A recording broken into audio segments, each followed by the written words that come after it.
Difficult week for NATO, to say the least. The crisis in Georgia has shown up its diplomatic limitations, and Afghanistan its military ones, in the bloodiest way.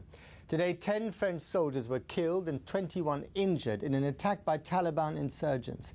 It's the heaviest loss of life suffered by the French military in a quarter of a century, and it comes amid fears that Taliban militants are closing in on the Afghan capital, Kabul.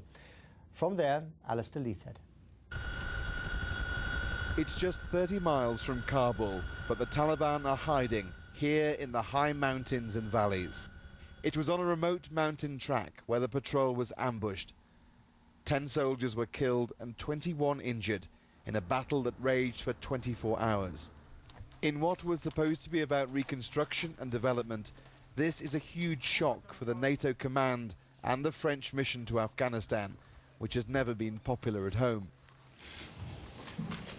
Je voudrais vous dire le sentiment de mon pays. The French foreign minister spoke of the sacrifice they made and of sympathy for their loved ones, but gave an assurance their deaths would not change French policy in Afghanistan. French forces have recently faced fierce resistance in the east after changing their policy and sending more fighting troops. France has 3,000 troops serving around Kabul.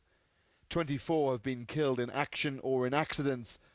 800 combat troops are now based in Kapisa province. That NATO forces could be hit by such a large-scale ambush by perhaps 100 Taliban fighters so close to the capital is a sign of how the insurgency is spreading.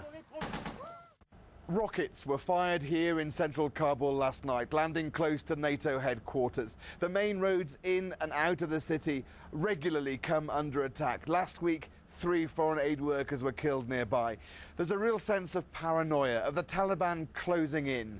And while they stand little chance of taking control, their terror tactics are sowing fear in the hearts and minds of Afghans and internationals alike. And that's bad enough. Alistair Leithhead, BBC News, Kabul.